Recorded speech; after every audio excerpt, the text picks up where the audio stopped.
Welcome to the Extraordinary Podcast, where we identify God's uncommon work in common life. Recognizing God's work requires intentionality, but articulating it motivates and inspires. Don't forget to subscribe and never miss an episode. In today's episode, I have a conversation with Paul Moberg, where he shares his life's journey and how where he is now isn't where he anticipated 20, 30 years ago. But God has led him to where he is, and God provides for us every step of the way. So let's get into the conversation with Paul. Paul, thank you for being here and taking time to share with us today on our podcast where we look for God's uncommon work in common life. So thank you for being here today. And as we begin, could you share a little bit about kind of your life growing up, your context, siblings, any church background, those types of things? Yeah. So I grew up actually in Burlington, Iowa, there. But my family was not religious. We didn't go to church, really had no interest in that. My father's mother, my grandmother then, was sort of into religion, but really, I think you would call them a creaster, that Christmas Easter thing. But my mom had a friend, Helen Smith, and we called her grandma. And she was faithful and went to church every Sunday. And so she would have been my biggest influence growing up. You know, she took me to Sunday school a few times, took me to church a few times. But without the family really being interested, pretty on off. So we didn't have a lot of religious influence. But from you had personal aspiration yourself to succeed and to invest in yourself, and that kind of your educational experience kind of speaks to that. Can you kind of talk about your educational experience as well as some of the dreams that you had? So when I was a kid, at some point, I just decided I was going to be a biochemist. I had no idea what that was, not a clue. And so I went down this path of taking biology and chemistry and all these classes. And I got to Iowa, and I enrolled and majored. First semester, I just bombed, failed out. It was horrible. I was just not good. I was not a good student. So then I decided I was going to be a chemical engineer, because that was, I can go do that. And then I failed that. So you have this like aspirations, and boom, you're just like nowhere. So I ended up in the chemistry program. I scraped by that and got a degree in chemistry. Turned around for family reasons and started my master's at the University of Iowa, where I had my undergrad. But I was a pretty horrible person. Just to be real honest, I wasn't a good student. I didn't lead a good life. And they booted me out of that program pretty quickly.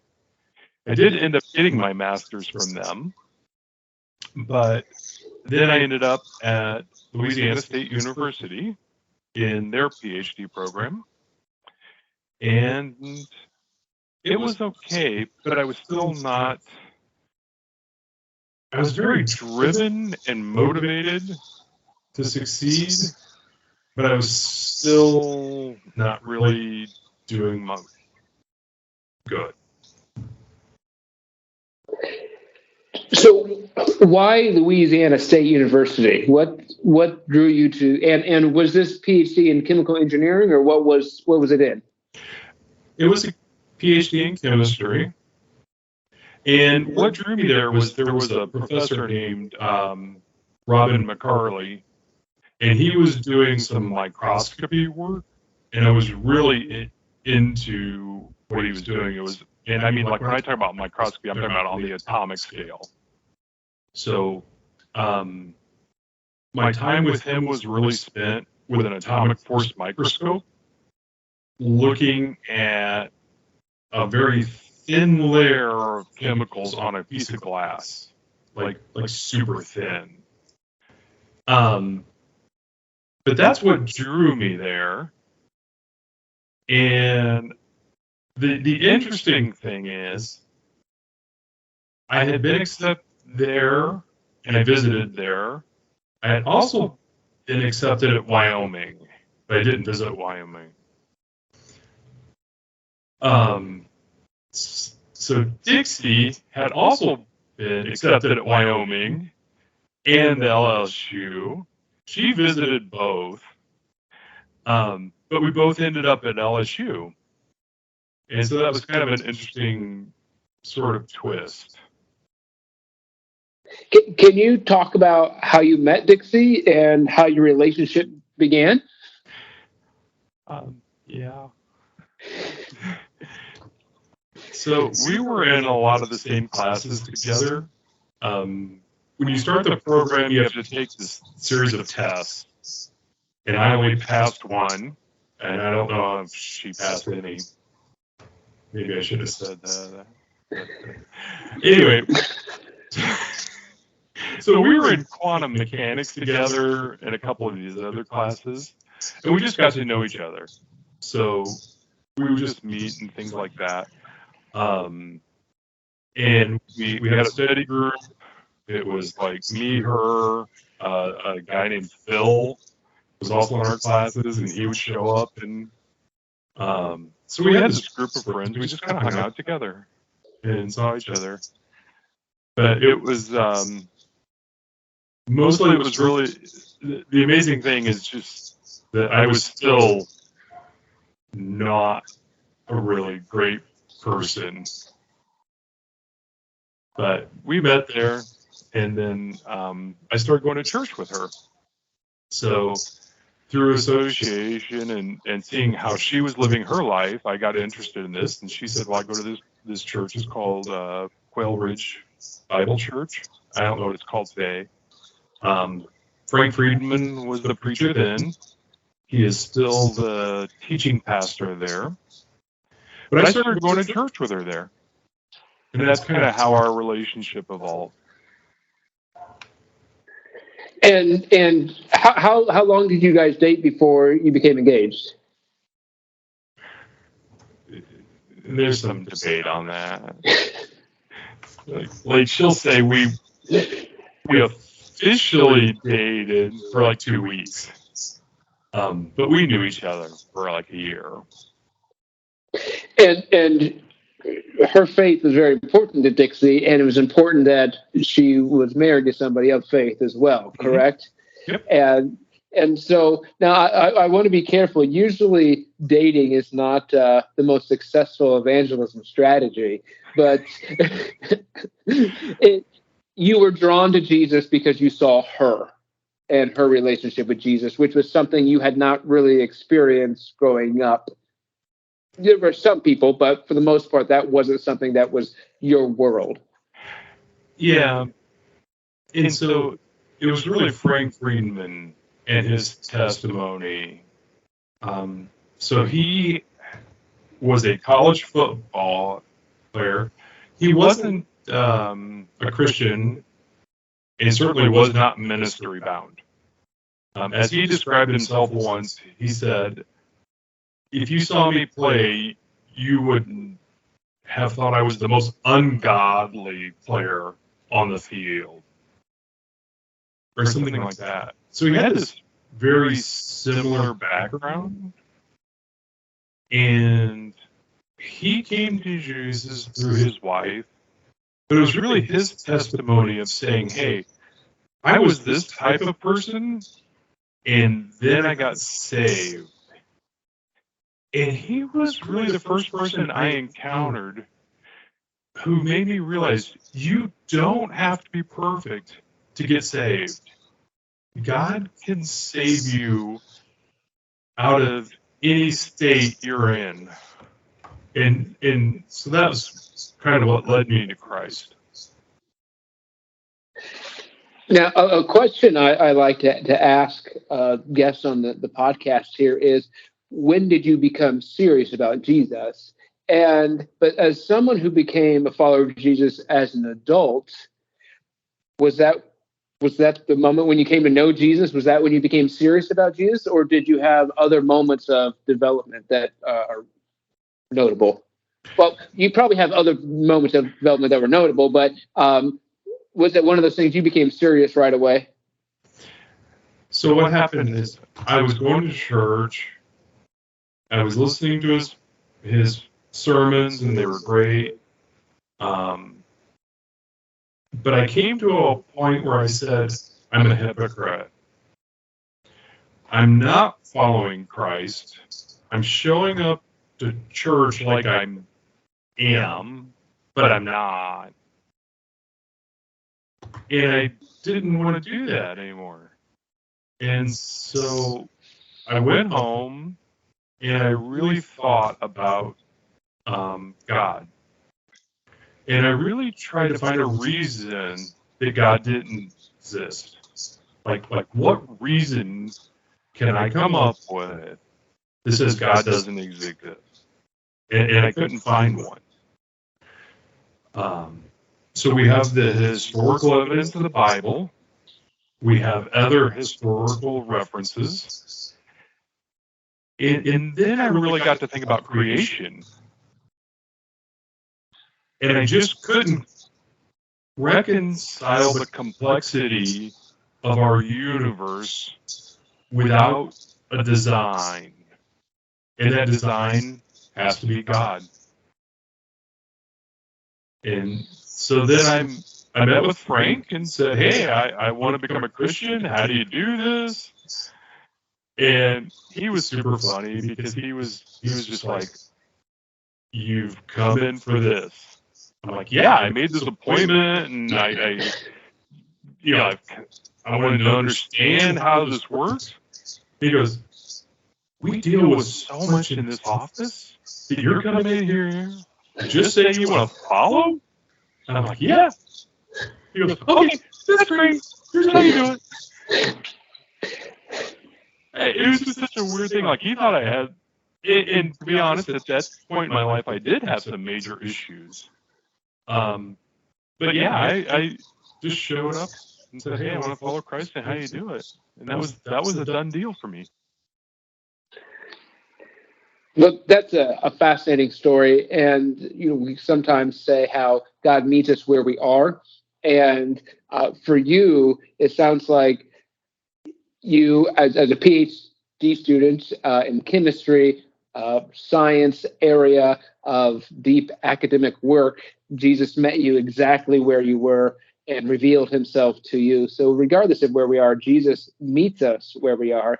And thank you for sharing. That's a fun story, an inspirational story of, and sometimes I think we make it too complicated. I just want to follow.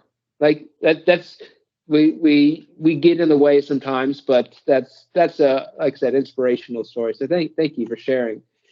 And so you're in the middle of your PhD work during this time, but you decided that the chemistry PhD was not something you wanted to complete. Can you and you got married at some point in this time? Can you fill in the time frame for us? Yeah, so I finished my general exam, which is your big oral presentation. I also finished my cumulative exams and all my coursework. So 18 months, I would have a PhD. And then some of the guys from my group started getting job offers and interviews, like, oh, with L'Oreal, let's go figure out how lipstick sticks on your mouth. And I was like, I don't want this.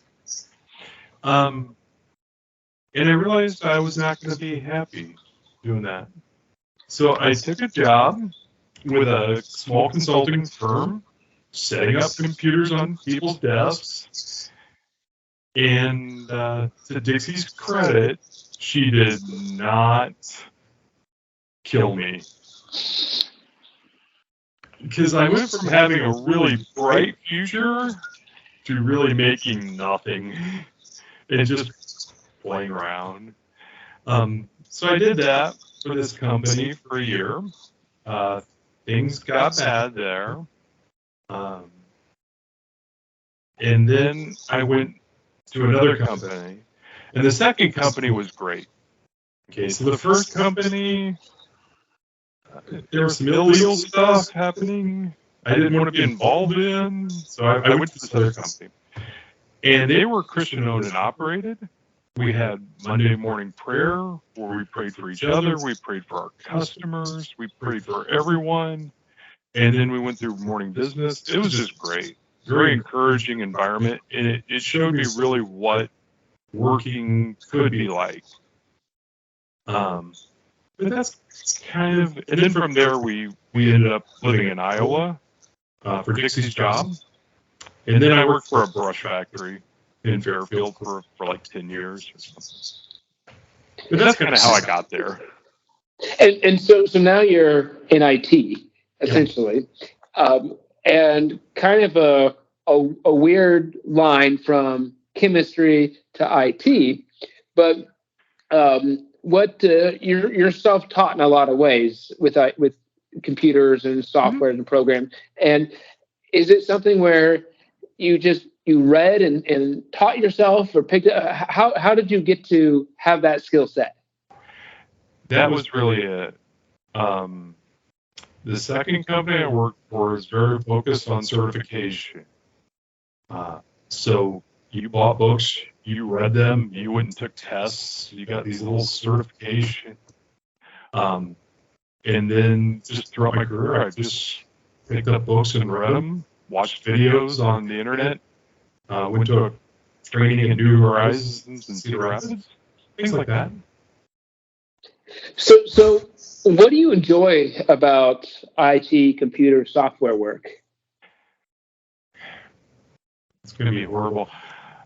I enjoy watching it work. Like, you have control. You can make it do whatever you want, and you have total control over that.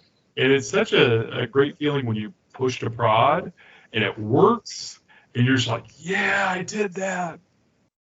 So that's what I love about it. You also have the full responsibility if it doesn't work. This is true. Like when it doesn't work, and I've had those situations. So when I first started working for Rocket Mortgage, I shut down the main platform for a day. You could not get a loan for that day. It was my fault. Did it take you a while to figure out what happened, or? And we had like 100, 200 people on this call, and they're just like, "What are you gonna do, Paul?" Oh. And eventually, my boss just said, "Back your changes out. We're gonna start again."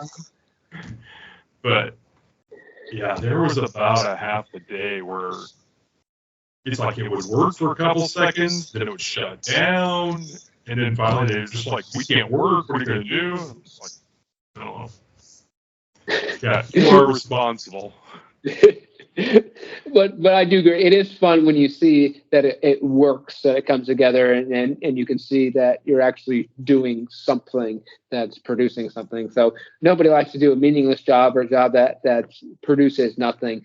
And you've been in your current job for 10, 12 years, somewhere in there? Yeah. Yep, been with them for about 11 years. So now, as we think about your journey, and everybody has a journey. Jesus is active in our lives, and he calls us on this journey. How would you say that Jesus has prepared you for where you are today? As you think about the different opportunities and adventures that you had, how has Jesus prepared you? I think he's really been there to course correct me. So I am much more the type of person who's going to jump out of a plane and figure it out on the way down, right? And I just really feel like God has been there to make sure that I don't really mess up. So, like, when I left graduate school, I was leaving a sure thing. I was going to get a job. I was going to have a good salary. I had one of these temper tantrum moments, and I quit. And God turned that around for me. He didn't have to. I mean, he could have just said, hey, you went and did this thing. Now you live with it. But he fixed it. And he's done that for me a lot. I got involved with a company in Des Moines, and they wanted me to do things that I wasn't comfortable with at all. And I just called them up one night, and I just said, this is not who I am. I can't do this. It's not who I am. I'm not coming back. And a couple days later, I was with another company that was on the up and up and really doing well. So he's really been there through a lot. And like, even when I would say I should have not been caught, he was there to catch me. I like. I think you started by saying he was there to course correct, and I think that's a great image in the sense of God is not just there. We're not puppets that he controls that way, but he has a path, a plan for us, and sometimes we get off course, and God creates a new path. But he course corrects. So that's a great imagery. So thank you for sharing that. Well, I like to end with a very open-ended question. If there's anything you felt we missed or anything else that you just wanted to share today. So there is one thing I don't talk about a lot is before I was saved, I had a drinking problem. And I think I want to share this. But so I had this drinking problem, and it was a long-term problem. And